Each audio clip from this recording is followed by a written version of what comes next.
Esse vídeo aqui com certeza vai aumentar o seu nível de experiência com Apache Spark.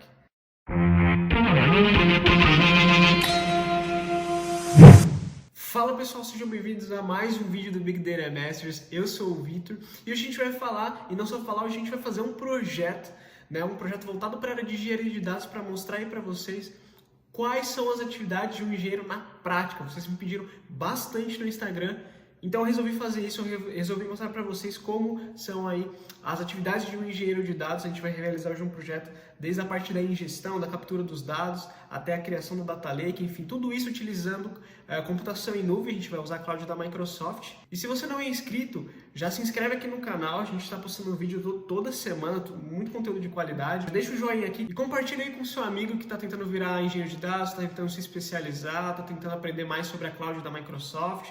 Enfim, aproveita e segue lá também no Instagram. Todo dia a gente posta uma dica nova, todo dia a gente posta alguma coisa ali voltada à área de engenharia de dados, com certeza vai te ajudar bastante. Bom, sem mais delongas, vamos para o projeto então, né? Então hoje a gente vai fazer um projeto que ele é mais voltado mais para a área da ingestão mesmo, né? E a criação e a modelagem do Data Lake. Então, muita gente pergunta, muita gente tem dificuldade, não consegue visualizar essas coisas, como que a gente cria, como que a gente arquiteta um Data Lake, como que a gente integra um cluster de Databricks com um Data Lake Gen 1, por exemplo, ou Gen 2, enfim, seja qual a sua organização estiver usando. E como muita gente interagiu lá no nosso Instagram, né, que é uma comunidade que vem crescendo bastante, eu decidi fazer esse vídeo, esse projeto, para que você entenda melhor quais são aí as etapas de um engenheiro de dados, bem mesmo a parte básica, tá? Porque a engenharia de dados ela é bem complexa. A gente está fazendo hoje um dos pilares da engenharia, a gente vai fazer a parte da criação de uma pipeline de ingestão, né? E esse vídeo aqui também tem o objetivo de ensinar vocês a ter mais familiaridade com a Apache Spark. Esse vídeo aqui com certeza vai aumentar o seu nível de experiência com a Apache Spark. Tá, então tá bom. Quais são as etapas do projeto, né? Então, eu vou apresentar para vocês, eu vou estar apresentando aqui na minha tela, quais são os datasets que a gente vai utilizar, quais são os componentes, os serviços da Microsoft que a gente vai utilizar e bem como integrar eles. Vamos lá. Então, como vocês podem ver aqui na tela, eu tenho aqui um Notion, que basicamente aqui ele vai estar aqui descrevendo quais são os objetivos do projeto, quais são as tarefas que a gente precisa fazer, quais são as tecnologias que a gente vai usar. E basicamente a gente está pegando um dataset do Kaggle, que ele é da empresa Zap, né, Zap Imóveis.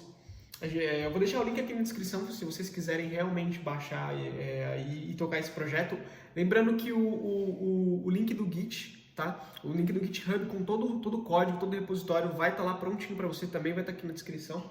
E aqui é muito simples, a gente tem um dataset com várias propriedades de imóveis, né? A gente tem o preço do imóvel. Eu até peguei um JSON aqui para exemplificar, e aqui tem mais ou menos algumas informações quando o registro foi criado, quando ele foi atualizado, se o cara que postou ele é proprietário do imóvel ou não, o endereço, a localização, quantos banheiros tem, a área por metro quadrado, enfim. Aqui tem bastante informação sobre alguns. É claro que esse aqui, JSON aqui na minha tela é só um exemplo, mas aqui também a gente pode ver que tem informações bastante ricas sobre a parte de imóveis, e a gente vai estar usando isso aqui para criar uma pipeline, ler todos esses registros, criar todo um fluxo no Data Lake, arquitetar todo o Data Lake e no final disponibilizar esse dado para um cientista de dados, um analista de dados, que é basicamente aí o papel realmente de um engenheiro de dados, né? Então, a gente prepara o dado, dentre um dos papéis, né? A gente prepara o dado, a gente mastiga ele para que outras pessoas possam utilizar. Então, vamos lá. Esse aqui é só um exemplo do JSON, a gente vai voltar aqui no Notion.so. Então, aqui a gente vai usar algumas tecnologias, que eu falei, o Azure Data Lake Gen 1, o Databricks, a gente vai usar o Delta Lake, tá? Que é um projeto construído pelo Databricks, e hoje ele é open source, a gente vai falar daqui a pouco mais para frente, a gente vai usar para criar os nossos ETLs, a linguagem de programação Scala. Aqui eu criei algumas tarefas que a gente já pode se baseando no que a gente precisa fazer, tá? Então, primeiro a gente precisa subir um usuário de serviço para conectar o cluster do Databricks e o Data Lake Gen 1, tá? A gente ainda não tem o cluster nem o Data Lake Gen 1 de pé, a gente precisa, mas a gente pode já ir criando o usuário de serviço. E a gente pode fazer isso entrando aqui no portal, tá? Então eu vou entrar aqui no portal da Microsoft. Aqui no portal da Microsoft eu já tenho bastante coisa criada, mas a gente pode vir em App Registration ou registro de aplicativo, se você tiver na versão em português.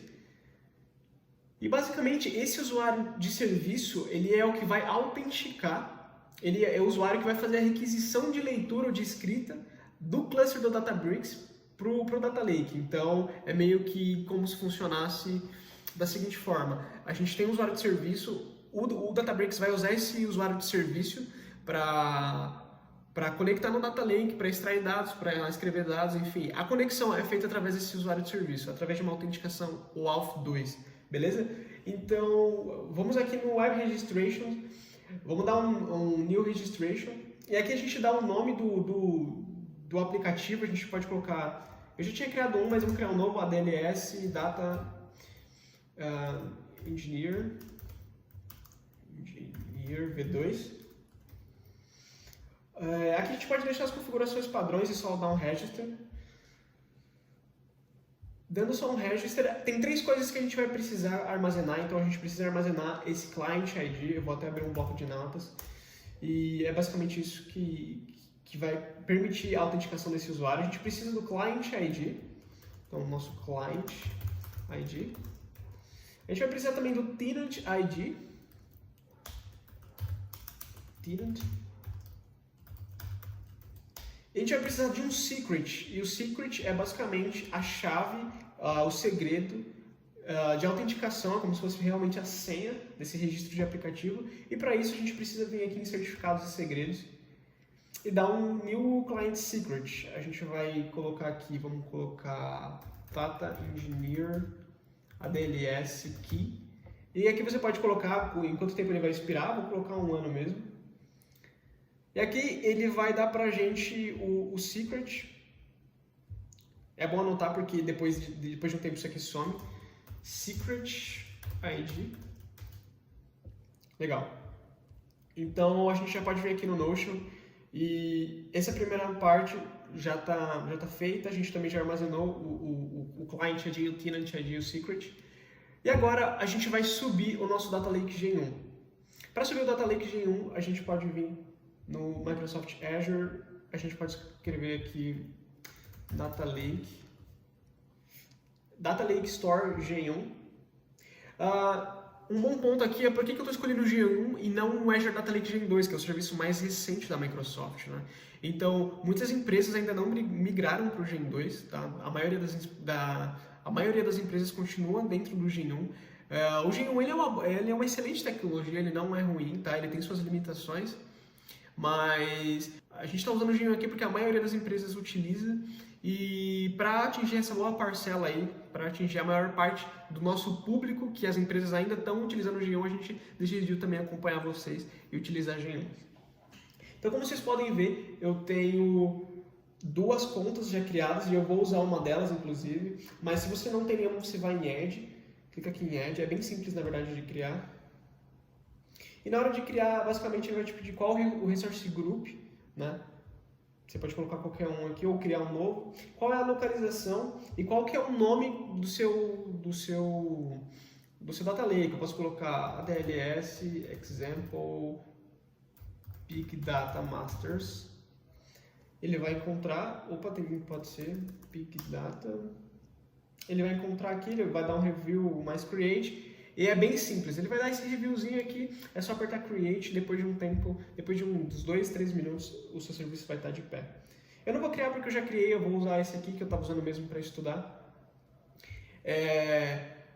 Ele já está de pé, então a gente pode vir aqui no Notion, eu já tenho um Resource Group, eu já subi uma instância do Azure Data Lake Gen 1, e agora a gente vai definir uma arquitetura. Tá, esse é um ponto muito interessante quando a gente começa a falar de arquitetura de Data Lake, e para esse projeto a gente vai utilizar uma arquitetura muito simples, tá? A gente vai pegar uma arquitetura de referência do próprio Delta Lake, mas que é muito utilizado nas empresas, inclusive atualmente nas organizações.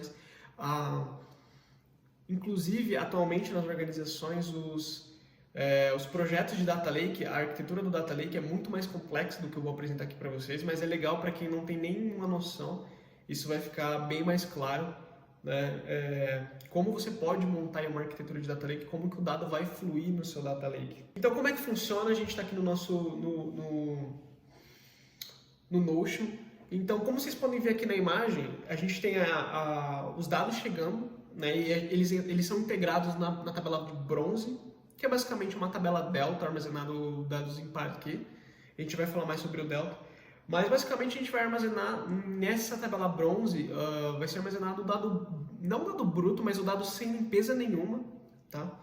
Então, como que o dado vai chegar? Tem uma pergunta boa, né? Deixa eu voltar um pouquinho no tempo. O dado vai chegar através de uma camada de pouso, que geralmente o pessoal chama de inbound, ou...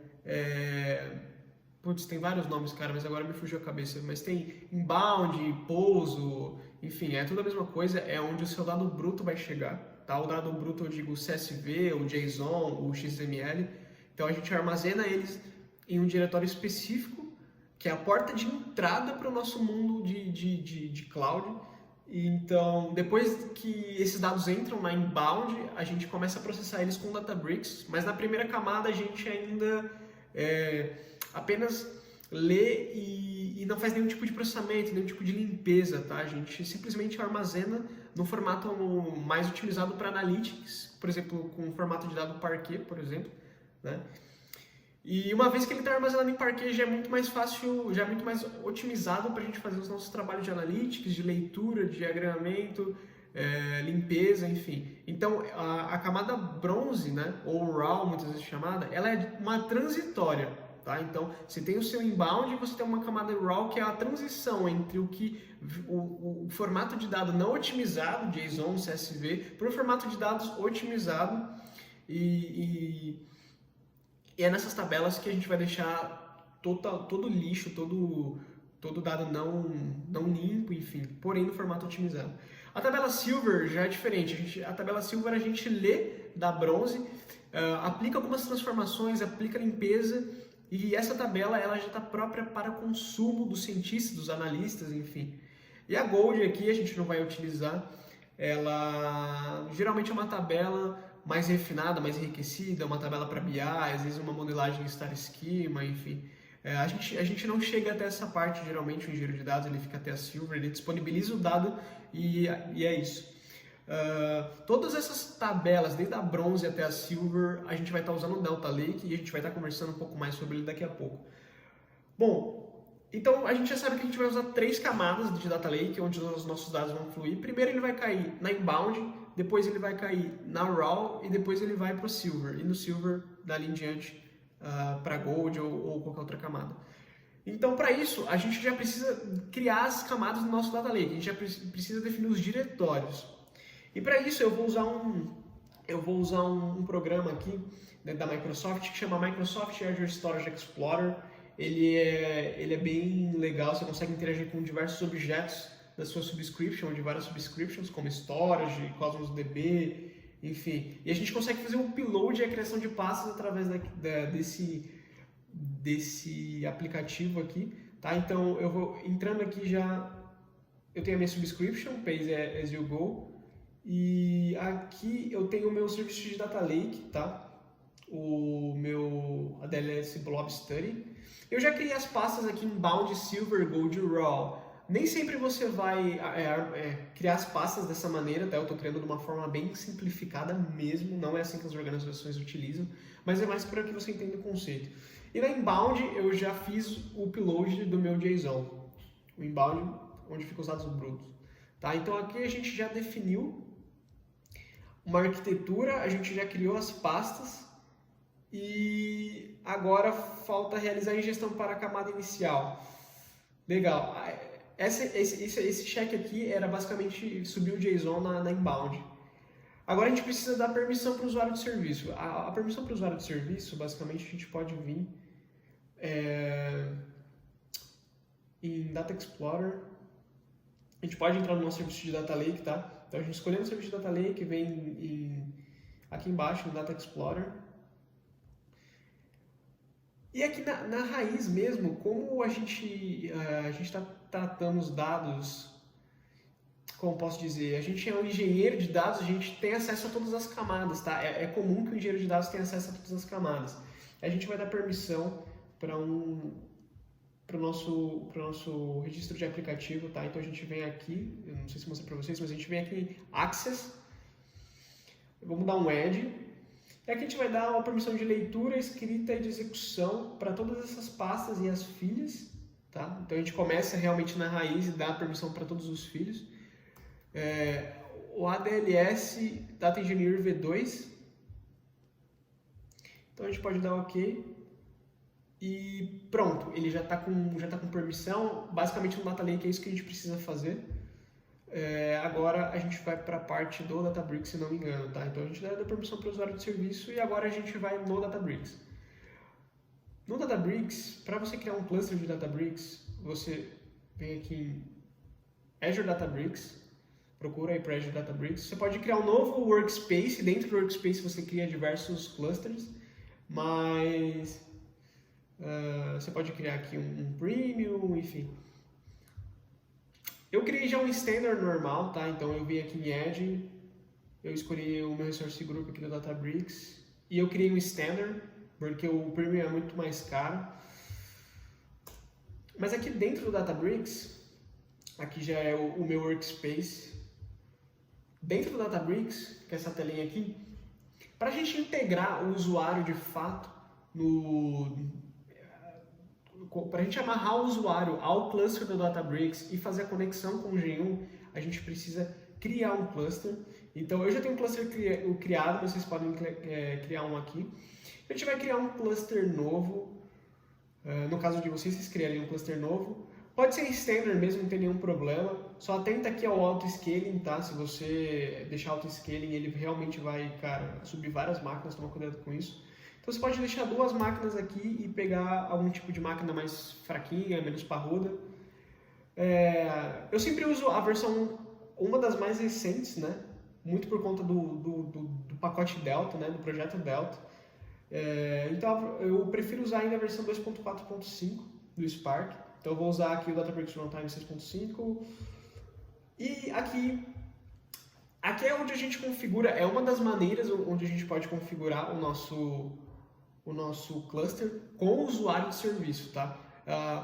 Só um parênteses aqui, se você quisesse fazer com que a sua configuração, tá, fosse aplicada a diversos clusters, né? A gente está fazendo aqui a configuração para esse cluster. Esse cluster vai conseguir bater ali no Azure Data Lake Gen1. Porém, se a gente criasse um outro cluster, isso não seria verdade, porque a gente está fazendo a configuração somente para esse. Se você precisa que essa configuração seja replicada para todos os clusters, procura aí na documentação, tem como sim.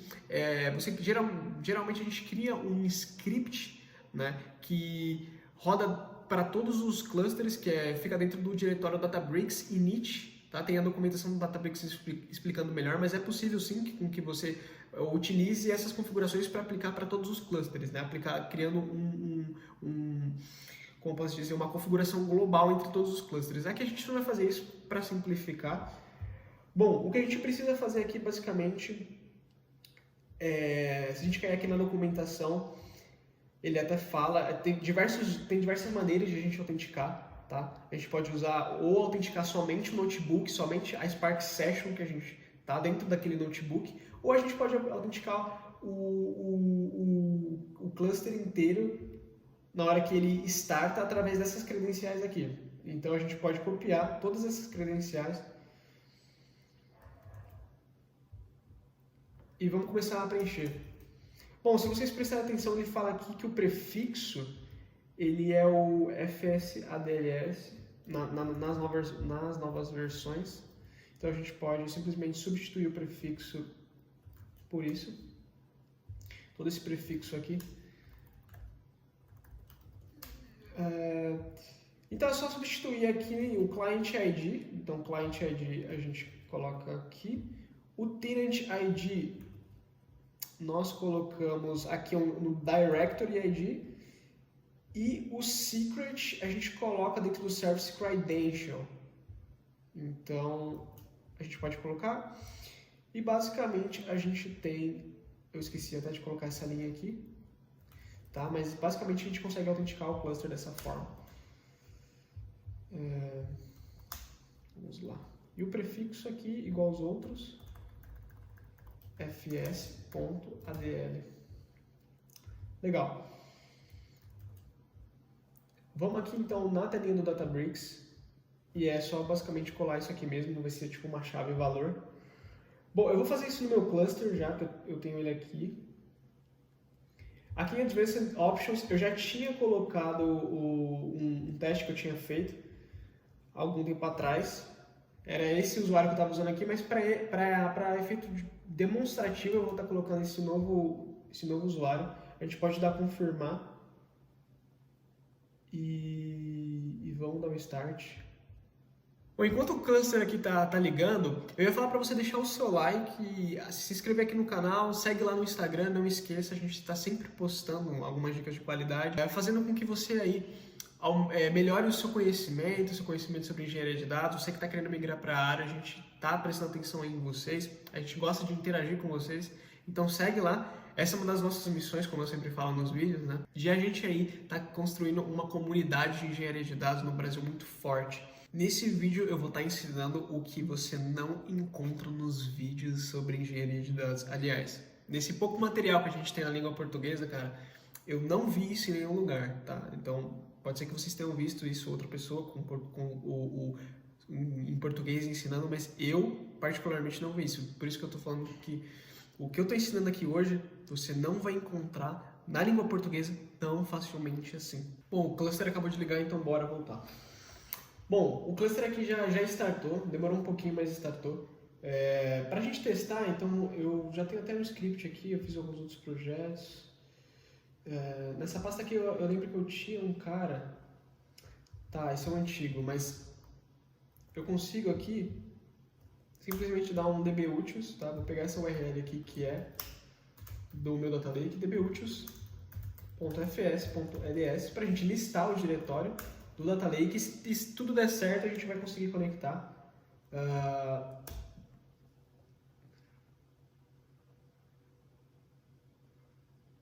Vamos dar uma olhada. E ele deu um erro aqui de enumerate directory, path is null. Vamos tentar novamente. Aqui ele voltou. Tá? Então se a gente der um display, a gente vai ver que a gente conseguiu listar os diretórios, então a autenticação está ok, está tudo tranquilo. A gente começa agora realmente a fazer as transformações em cima dos dados. Tá? Então vamos trabalhar, já começando a trabalhar na camada inbound, fazendo um parse, fazendo a ingestão para a camada bronze, beleza? Então vamos lá. Aqui eu vou criar um novo projeto, eu vou criar uma nova pasta chamada Zap Project. E aqui na verdade não é nem um notebook, aqui é mais uma pasta mesmo, Zap Project. E dentro do Zap Project eu vou criar um notebook chamado Bronze Ingestion e eu vou usar a escala mesmo nesse projeto. Então vamos lá, a gente pode fazer o Bronze DF, a gente pode começar lendo o nosso dataset, tá? Então a gente pode dar um Spark read. E aqui, em vez de a gente dar um read.json, o read.json basicamente, eu vou mostrar para vocês, mas o read.json ele iria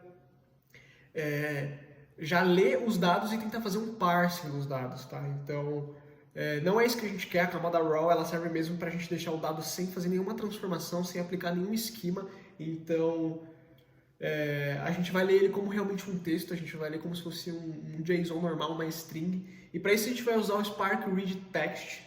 Tá? Mas antes eu vou aplicar aqui o Spark Read JSON para que você entenda o que o Spark quer fazer.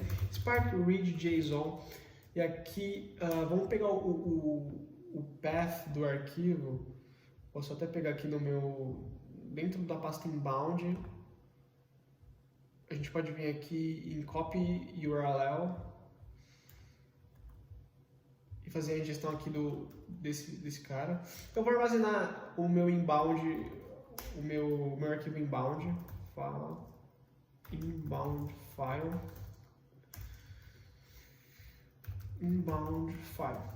Então, se a gente desse um Spark Read JSON, como eu falei, ele já vai tentar aplicar esquema, ele já vai tentar aplicar um monte de coisa em cima do nosso data frame, e não é o nosso objetivo. Mas eu quero mostrar aqui para que vocês vejam como é que funciona.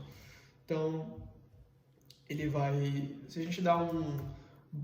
Agora a gente já importou, né, o nosso data frame. Se a gente dá um print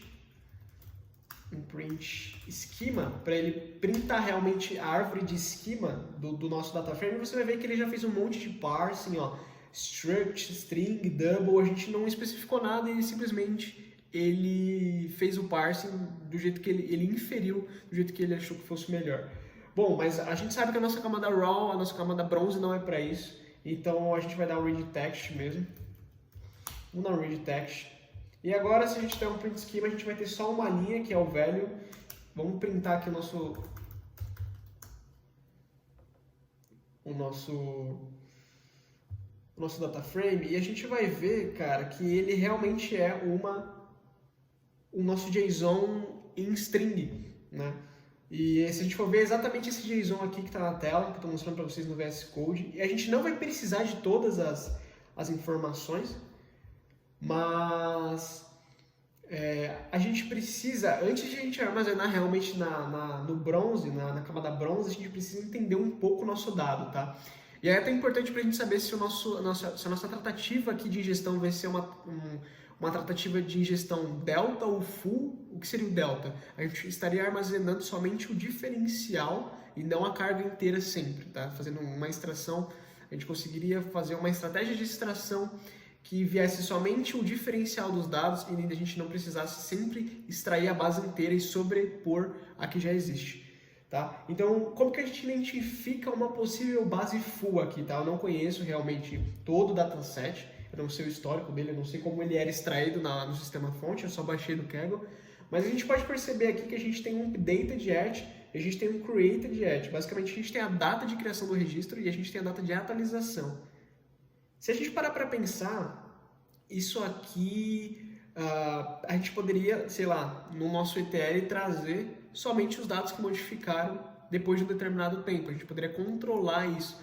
Por isso que eu acho que isso aqui deveria ser uma extração delta. E a gente vai trabalhar com isso aqui. Ou seja, a gente vai tratar isso aqui como se fossem novos registros de um grande lote, entendeu? Então a gente não está trazendo um lote inteiro, a gente está trazendo somente o diferencial.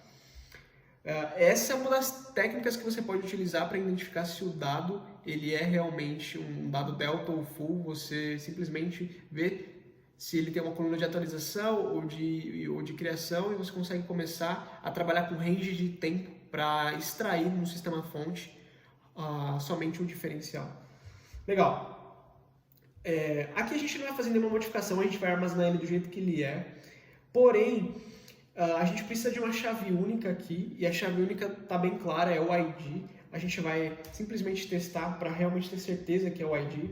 E para a gente tirar ele desse esquema de JSON e pegar somente o ID, dá para a gente importar uma função. Então a gente vai importar o org.apache.spark SQL functions e a gente vai importar o get object JSON, se não me engano, é essa função. Get JSON object functions, aqui em plural também. Beleza, importei. E essa função basicamente a gente pode dar aqui um bronze df, dar um ponto select para selecionar quais colunas nós queremos desse data frame e usar essa função chamada getJSONObject, que basicamente a gente pode passar uma coluna que é uma string de JSON e qual é o campo que a gente quer extrair daquele JSON, né? Então a gente pode dar um $ponto para falar que a gente está na raiz, $ponto em nome da propriedade, né? A gente vai pegar o $.id e a gente vai chamar de ID. Então, se a gente der um ponto show aqui para mostrar, a gente conseguiu extrair o ID tranquilamente. Então, agora a gente pode fazer um group by para a gente contar quantas vezes aparece o mesmo ID, tá?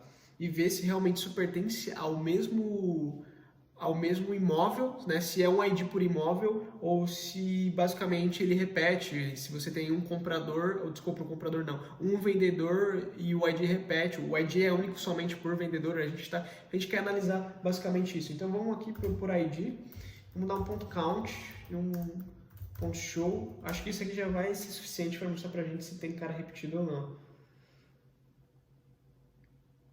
Eu acho que a maioria não, mas para a gente ter certeza a gente pode dar um order by aqui, uma ordenação. A gente pode ordenar pelo count, ponto desk, e ponto dar um ponto show, desculpa. A gente pode dar um ponto show. Então a gente está ordenando, a gente está agrupando. Opa, deu um problema aqui.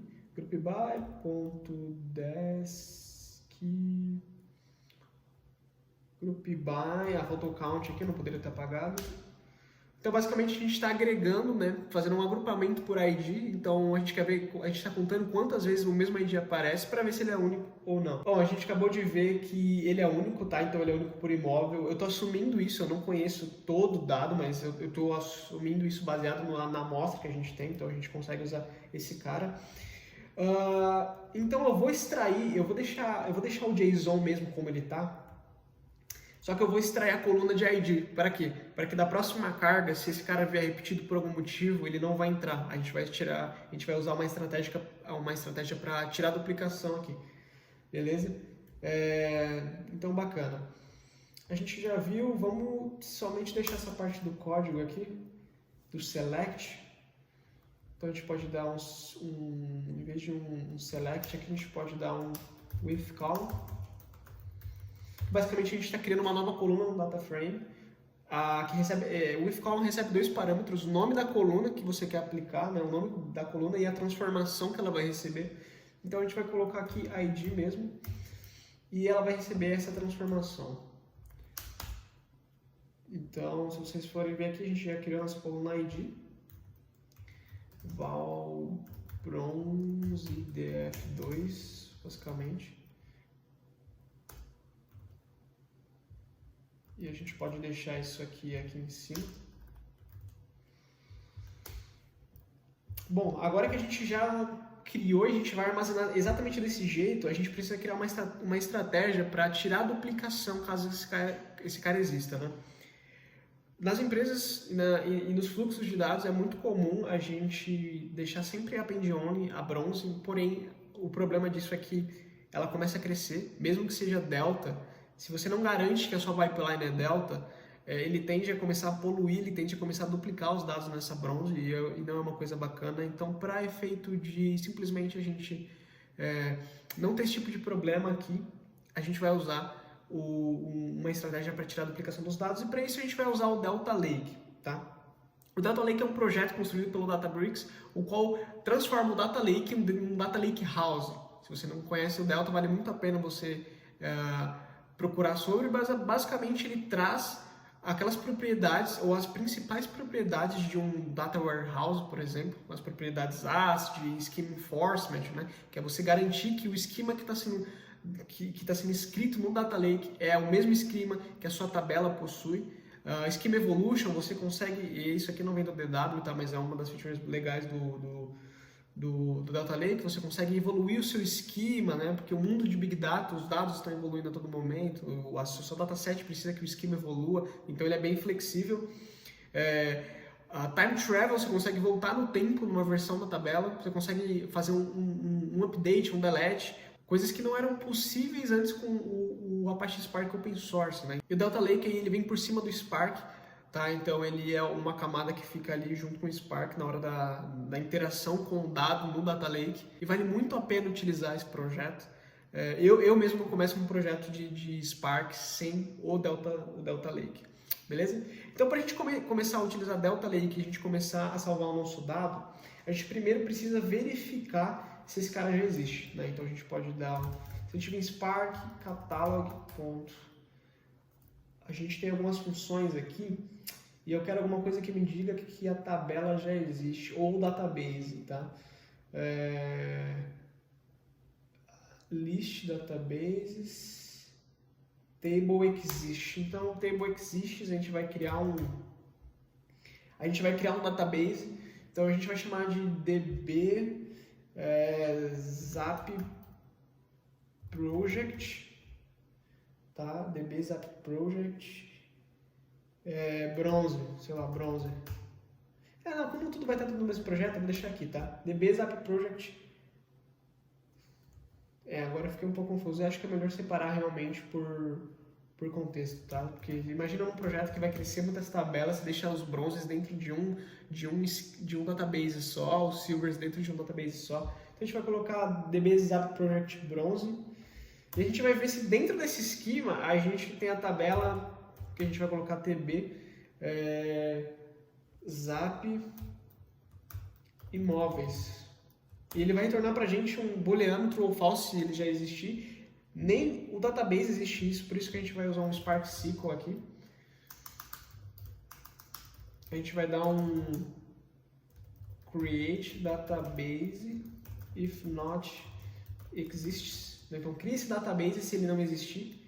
E esse database basicamente vai ser o DB Zap Project Bronze. Legal, provavelmente ele já criou, se a gente dá uma olhada aqui do lado, DB Zap Project Bronze. Esse aqui são de outros projetos que eu estava fazendo. Bom, e se a gente continuar, vir aqui de novo, ele vai dar false. Isso é totalmente compreensível. Então a gente vai fazer o seguinte: se isso aqui for verdadeiro, ou seja, se na verdade se ele não existir, se não existir essa tabela, bom, se não existir a tabela é a primeira vez que ela vai ser ingerida, então a gente vai colocar tudo. Então a gente pode vir em bronze def2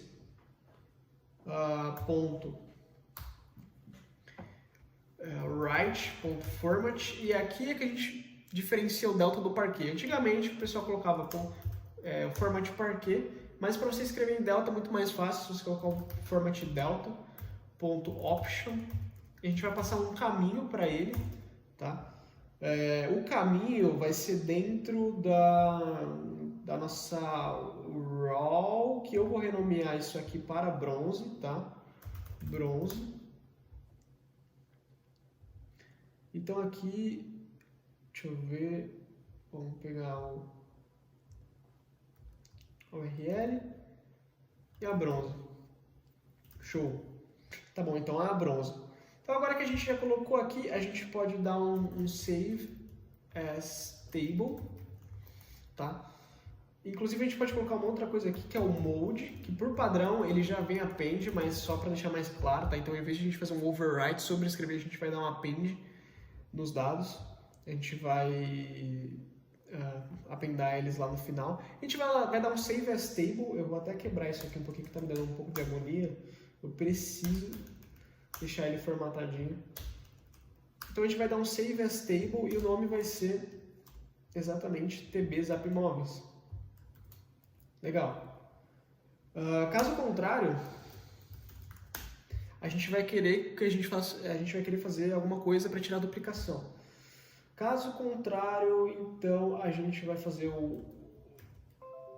o browse.df e a gente vai criar um create or replace temp view. A gente vai usar esse método, a gente vai chamar de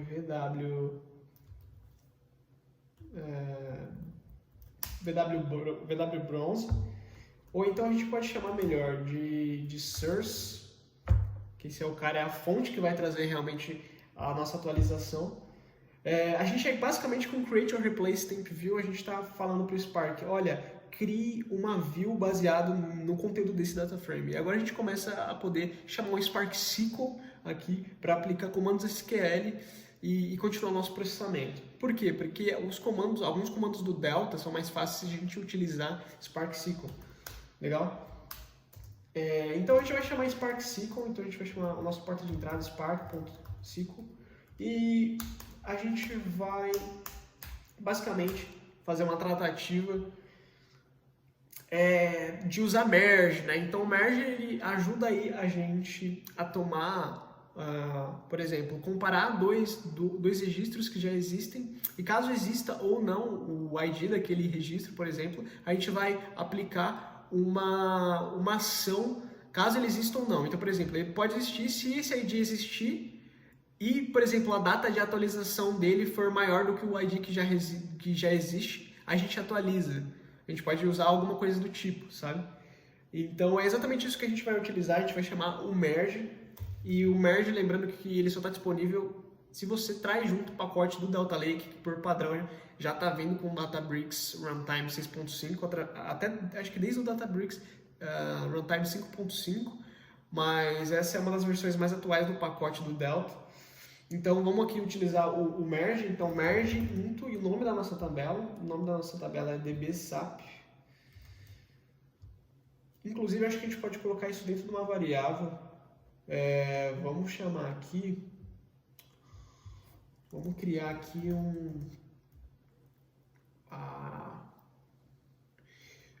env variables. Então a gente vai falar val dbname e val tablename. Pode ser tb mesmo, tbname.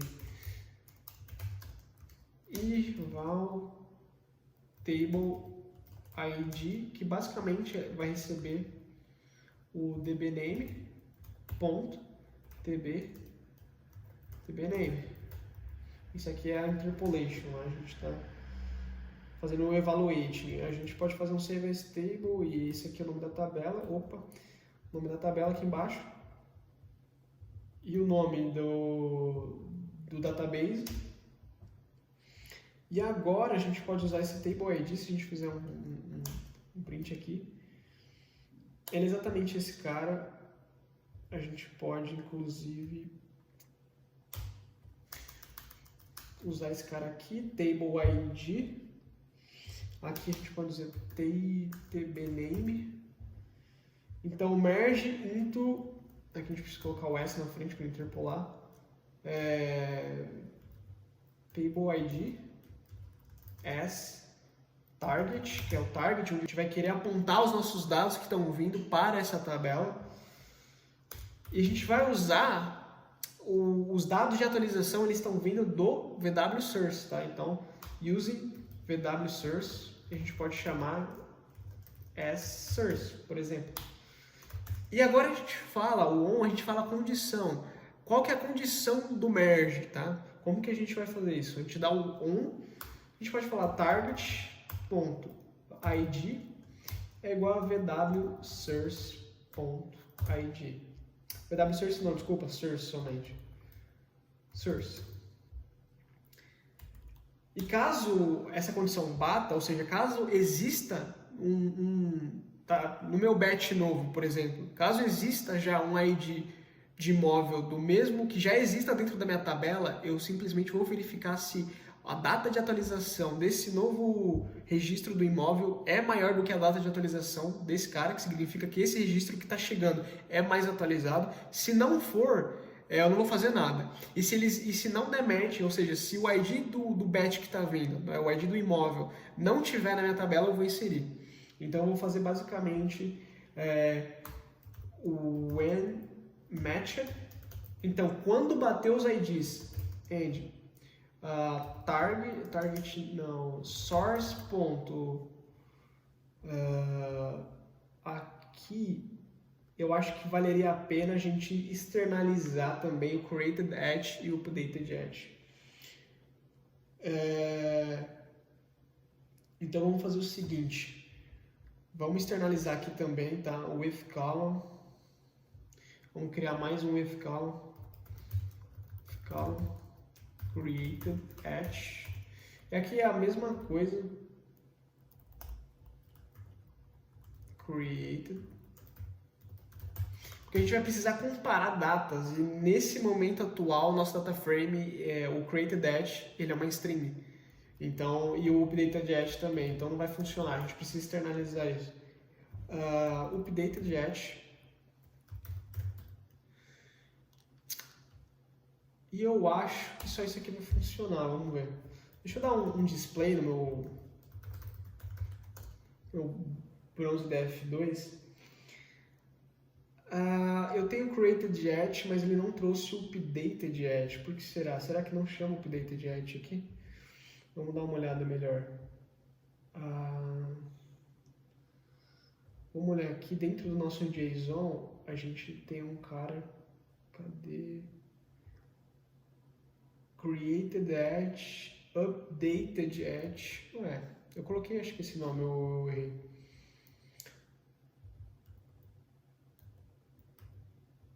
Será que tá dentro de algum... Ah, tá, não, eu esqueci de trocar o nome aqui. Updated at. Agora, se a gente dá um display... Só que esses caras, eles ainda vão ser, se a gente olhar aqui, o schema, ele ainda é uma string. Para a gente converter, a gente vai precisar de uma outra função. Então, toTimestamp. Inclusive, a gente pode passar diretamente aqui. A gente pode passar diretamente toTimestamp. E exatamente aqui também. toTimestamp.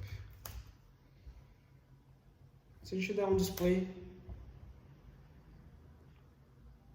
agora sim, eles são uma data, inclusive eles já vieram no formato bonitinho que o Spark entende, ano, traço mês, traço dia, e aquele formato de data certinho que o Spark entende, foi tranquilo. Então agora a gente já tem tudo que a gente precisa, a gente consegue comparar as datas, então onde o updated at do source, do dado que está vindo, é maior do que o target, que é a nossa tabela, .updated at. Então, quando isso for verdade, tá? Então, then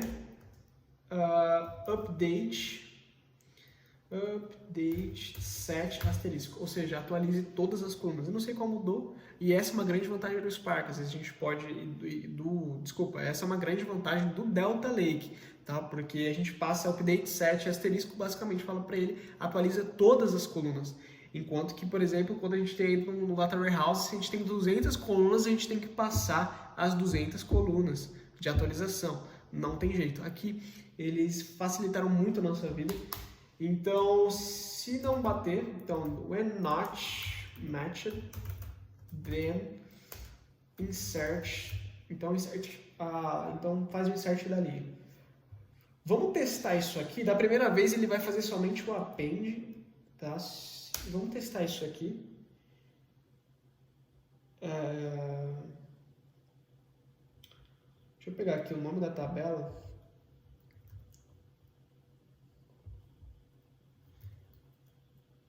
E fazer um comando SQL, select from db, Zap Project Bronze, Zap Imóveis. Ele falou que não... deixa eu ver de novo. DB name. Será que eu... Zap Imóveis. Então, se eu entrar aqui no Data, não sei porque ele não está indo. Zap Imóveis. Opa! Eu acho que eu errei aqui. Não é TB name aqui. Ele vai gravar no default. Se você não especifica o database dele, ele vai parar no default. Foi exatamente isso que aconteceu. Ele veio parar aqui no default. Zap Imóveis. Na verdade, é Table ID aqui. Aqui é Table ID. Mas aqui já é um ponto, tá? A gente acabou de salvar o dado dentro do Data Lake, só que com o apontamento errado da tabela. Então, o que a gente vai fazer é vamos dar um drop nessa tabela. Drop table. E vamos deletar aqui. Somente passar o nome da tabela já funciona, porque a gente está no esquema do default. Então ele já deletou. Senão a gente ia acabar sobrescrevendo os dados lá e provavelmente a gente vai sobrescrever. Para facilitar a nossa vida, em vez de criar o comando em vez de criar o comando SQL que aponta para o Delta, eu vou simplesmente dropar aquele dado do Data Lake e fazer o processo de novo. Então a gente pode pegar aqui e fazer um dbutils.fs.remove e passar um true aqui, que basicamente fala aqui para ele deletar os diretórios recursivamente. Bom, agora que a gente já deletou o dado do Metastore e do disco, vamos tentar novamente. Bom, legal. Se a gente der um select asterisco, a gente vai ver que todas as nossas tabelas, todo o nosso registro, toda a nossa tabela já foi criada com sucesso. A gente tem o ID, o created at. Vamos fazer um count aqui, só para a gente ver quantos registros tem essa tabela. A gente está com basicamente 133 mil, quase 134 mil. Eu vou rodar de novo o comando que vai fazer o insert, e dessa vez ele vai cair no merge. Vamos ver. Será que ele vai inserir de novo? Será que ele vai poluir a nossa tabela? Se o seu processo é 100% full e você garante isso, você não precisa dessa tratativa, tá? Como eu não conheço o meu dado direito, é importante que você conheça, tá? Mas para esse efeito de demonstração, eu tô fazendo merge para garantir que os dados não vão ser duplicados, tá? Então ele vai aqui reescrever e ó, se a gente der um count novamente, a gente perceber que o não mudou, né? A contagem não mudou. Bom, beleza, a gente já está com a nossa raw pronta e geralmente a raw quem só acessa é ou o engenheiro de dados ou o cientista de dados para fazer as análises, porque aqui a gente está armazenando dados sem mudar nada, sem mexer uma vírgula nele. A gente está armazenando um valor bruto. Na verdade não bruto, né? O bruto é o JSON que a gente armazenou, mas aqui a gente está armazenando ele sem fazer nenhuma modificação no dado em si, tá? A gente adicionou algumas colunas, mas a gente não mudou o dado em si. Então agora a gente vai para a segunda parte, que é criar a camada Silver, né? Então vamos dar uma olhadinha só como isso ficou armazenado dentro do Data Lake. Se a gente entrar na pasta Bronze, a gente tem o nosso Delta Log. E ele já está aqui já. O certo, na verdade... O certo era ter criado uma pasta com o nome dessa tabela, mas tudo bem, acabou passando aqui e isso aqui não vai impactar em nada que a gente está fazendo, mas o certo era a gente era a gente criar a tabela, em vez de a gente criar dentro da Bronze realmente, a gente criar dentro de uma tabela, dentro de uma pasta com o nome da tabela, por exemplo, tb minha tabela. Minha table. E aí ele armazenar os dados Parquet e Delta ali dentro. Legal. Então, como a gente pode ver, ele está armazenado aqui dentro da Bronze. Todos os Parquets e o Delta Log, o Transactional Log do Delta. Bom, a gente terminou aqui toda a parte do Bronze. Agora a gente vai para o Silver, né? A gente pode simplesmente duplicar, clonar esse notebook e chamar de Silver Ingestion. Para o Silver Ingestion, a gente vai, na verdade, a gente não precisa mais desse inbound file. E a gente poderia automatizar muita coisa nesse processo, tá? Eu estou fazendo de uma forma com que vocês vejam como a gente pode integrar essas tecnologias e fazer toda a parte do ETL. Mas com certeza isso aqui a gente pode melhorar muito, automatizando o processo, tá? Do jeito que eu fiz, as variáveis estão bem chumbadas, mas a gente consegue sim automatizar. Mas esse não é o foco desse projeto, então vamos voltar. Bom, a gente tem o nosso inbound file aqui, que a gente clonou o notebook da Silver, da Bronze. Então, o que a gente vai fazer, basicamente, é colocar aqui o nome chamar aqui Bronze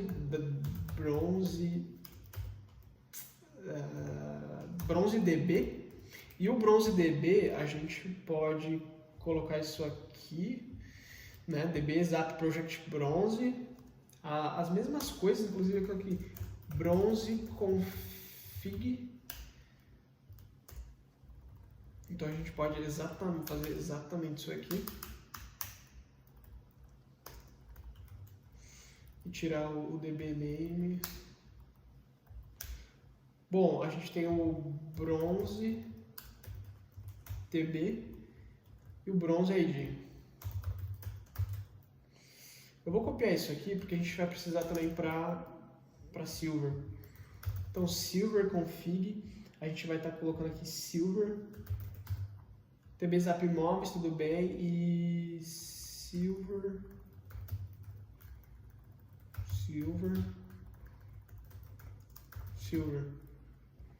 Bom, aqui a gente não precisa mais fazer esse cara, a gente pode diretamente fazer um val bronze.df spark.read.table, que ele vai ler uma tabela que já foi armazenada no nosso MetaStore, né? Então aqui, se a gente for em Data, ele já criou o esquema, já criou a tabela, a gente pode apontar para essa tabela do bronze, que a gente pode usar diretamente bronze ID, então só para efeito de teste. Ele deu algum problema aqui, a gente não está usando mais dbname nem nada, a gente está usando bronzedb, silverdb e silvertb. Então aqui ele vai ler exatamente como a gente queria, e em vez de a gente carregar somente algumas funções, né, do Spark, eu vou carregar tudo de uma vez porque provavelmente a gente vai ter que usar bastante função. Então é só você fazer o ponto no Scala, o ponto underline, que ele vai importar todas as funções do Spark dentro do pacote functions, né? Dentro do objeto functions. Bom, então agora a gente já tem o nosso bronze, agora a gente vai criar um silver, e a gente já trouxe aqui os IDs, a gente já trouxe realmente as configurações que a gente vai precisar, a gente já está lendo o bronze DF. E como que a gente vai agora fazer o parsing daquele JSON que está dentro do bronze, né? Como que a gente vai extrair isso para fora? Legal, a gente vai utilizar, na verdade, um hack, né? A gente vai usar dos métodos de leitura do Spark, que é o readJSON, que ele, dependendo da situação, ele ajuda a gente a fazer o infer schema dinâmico, né? Então, esses dados das API móveis, eles têm alguns JSONs, né? Alguns objetos, eles têm propriedades dinâmicas, não são sempre iguais, e é difícil de mapear isso na mão, é muito chato. Se você não tem conhecimento, é igual a gente não tem conhecimento profundo do dado, porque não fomos nós que desenvolvemos e modelamos, então é legal a gente usar esse tipo de tratativa, porque o Spark ele já trata isso automático. Então aquele campo que não tem dentro daquele objeto, aquela propriedade que não tem no objeto, ele simplesmente deixa como nula, e tá tudo bem isso pra gente, é aceitável isso nesse projeto. Então, para isso, a gente vai ter que fazer algumas mudanças, tá? Então, a gente vai fazer um read, a gente já tem o bronze def, a gente vai fazer a gente vai selecionar somente a coluna do JSON, então vamos selecionar a coluna value, e vamos transformar isso, se a gente só der um select, você vai ver que isso retorna pra gente um data frame. E não sei por que exatamente, o Spark ele não lida bem com isso quando ele vai fazer o readJSON, ele prefere que seja uma coisa mais tipada, como por exemplo um dataset de string. E para isso, a gente precisa converter esse cara para dataset, então a gente dá e isso aqui só é possível na API de Java e de Scala, e é inclusive por isso que eu estou fazendo o projeto em Scala. A gente pode dar um string, e é assim que a gente tipa ele vira um dataset de string.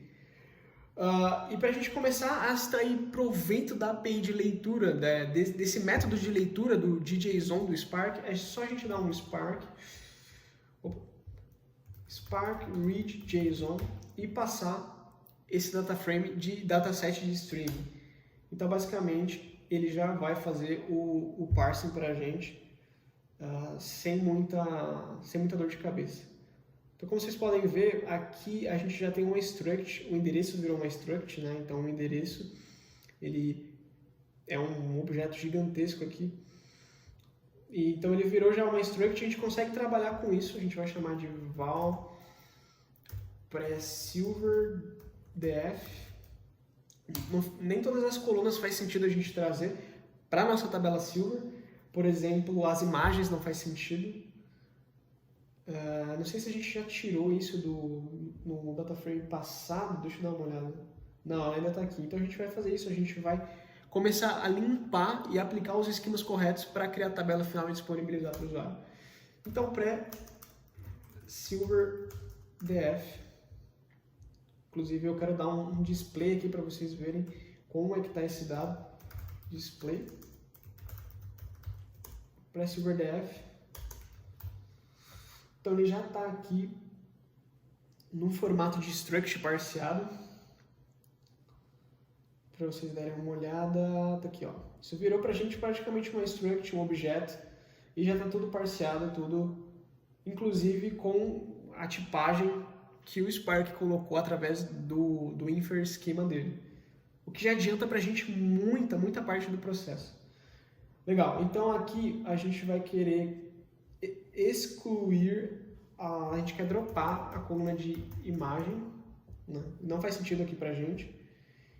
E eu acho bacana a gente simplesmente começar a tirar algumas propriedades para fora, tá? Então, por exemplo, a cidade, a rua, né? Em vez de isso ficar como objeto, muitas vezes os analistas não sabem utilizar um formato complexo, então é melhor deixar tudo num formato flat para que o pessoal possa consumir, tá? Então a gente vai fazer exatamente isso. Na struct a gente pode fazer um select, por exemplo, address.asterisco, que basicamente vai trazer para a gente todas as colunas do address, que estão dentro do address, né?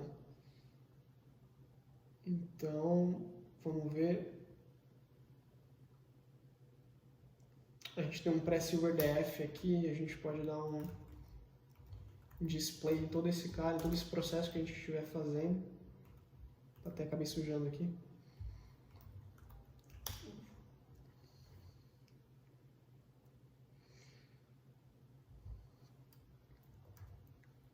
Isso é extremamente interessante. Agora a gente poupa muito esforço. Legal, acho que a gente consegue fazer mais até, a gente consegue fazer o do address.geolocation. Sim, a gente consegue também tirar esses caras para fora, deixar tudo numa hierarquia flat. Aí vai depender da estratégia da sua empresa também, mas, por exemplo, aqui ele tá mais para cá, o location, latitude e longitude, e location, latitude e longitude. Legal, aqui eu vou trazer, deixa eu ver mais algumas coisas, eu vou colocar um asterisco aqui. Eu posso colocar aqui dentro de um método chamado expression, isso aqui vai fazer um evaluate de uma expressão SQL para criar uma coluna, tá? Então eu vou trazer todos os campos que eu já tinha trazido, porque do jeito que eu fiz aqui, eu poderia até trazer eles na mão mesmo, em vez de ficar, como posso dizer, eu poderia colocar os campos que eu quero na mão, que já estavam na raiz do JSON, que eram fáceis de extrair, né? Que já estavam ali na hierarquia flat. Mas vai dar muito mais trabalho fazer isso, colocar um a um na mão. Então eu vou trazer todos e vou deletar os que eu não quero. Então eu vou fazer o seguinte, eu vou trazer todos e vai ser mais ou menos assim e vou começar a dropar os que eu não quero. Eu vou dar um drop e aqui eu posso passar uma lista dos campos que eu não quero. Eu não quero o campo address, eu não quero o campo images. Inclusive eu nem vou dropar ele aqui, vou dropar ele aqui embaixo, images, eu não quero o campo do pricing infos, que inclusive eu tenho que trazer aqui, tá? É até uma coisa interessante, a gente vai trazer todo o pricing info aqui.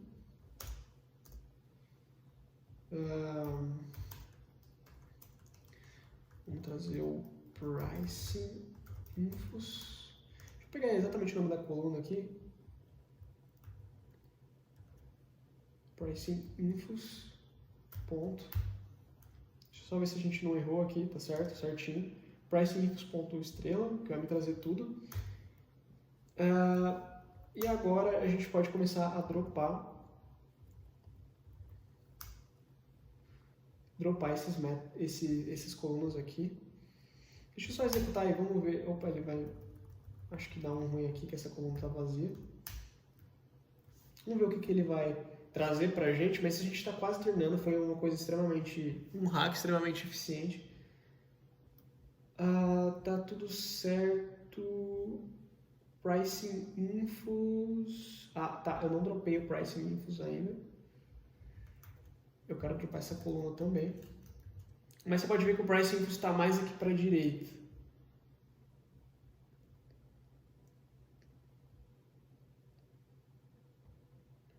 latitude, longitude, price index, tá mais aqui. Ele extraiu também a coluna address, geolocation. Eu também não quero isso aqui porque eu já extraí tudo que estava aqui dentro.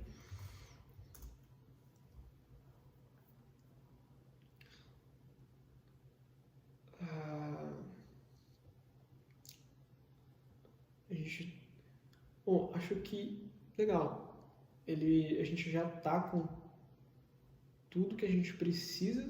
Sim, já estamos com tudo que precisamos.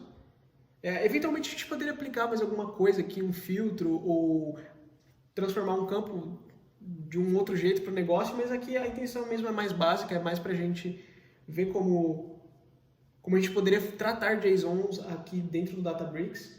Então eu vou colocar o resultado disso aqui numa variável chamada val silver df. E vou armazenar tudo isso aqui.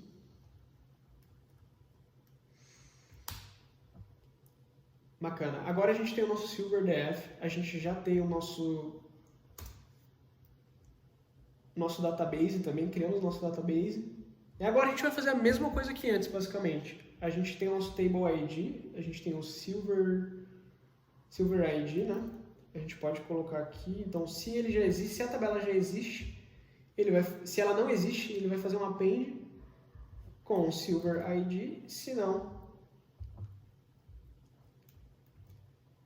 ele vai fazer um merge.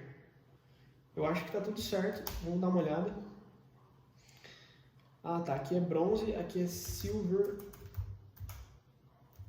df. E aqui também é silver df. Created add failed comp string type. Tá. Ele está falando basicamente.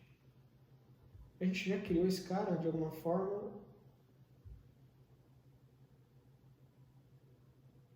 Tá, ele nem tá aqui e ele tá reclamando. Ah, tá. Na verdade a gente estava reclamando no bronze e aqui na verdade no silver, né? Agora provavelmente vai. E a gente tem que ter a mesma quantidade de linhas que lá no bronze, mas agora os nossos dados eles já estão preparados mais para o negócio, né? Então, se eu pegar aqui o nosso silver df, um Spark SQL aqui, para a gente fazer uma chamada de SQL, então select from, e só fazer um concatenado aqui,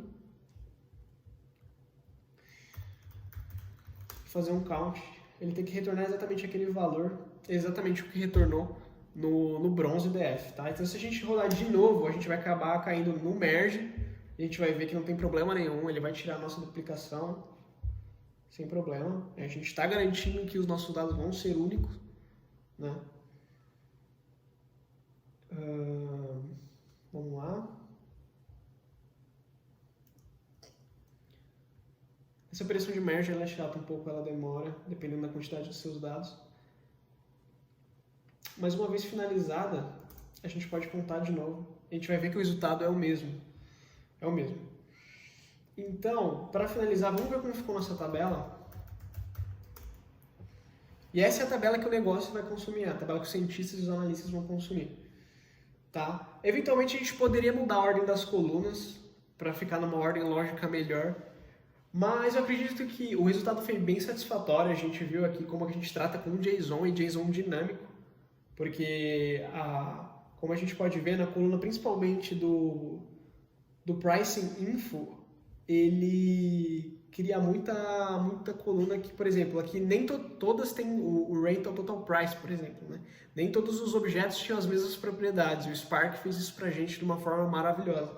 A gente conseguiu aí aplicar um esquema dinâmico em cima de um JSON totalmente dinâmico também. Então era isso, pessoal.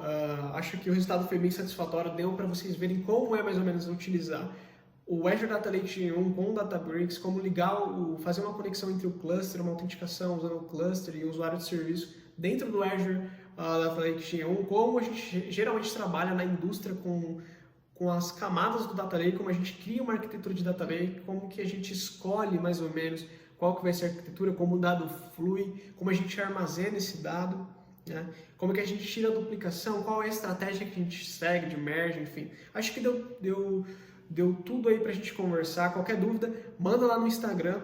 A gente vai estar sempre aí de portas abertas para receber você e as suas dúvidas. Deixa o like, manda esse vídeo para um amigo seu e ativa o sininho, porque nem sempre o YouTube manda as notificações quando a gente lança algum vídeo novo. É isso aí, até a próxima. Valeu!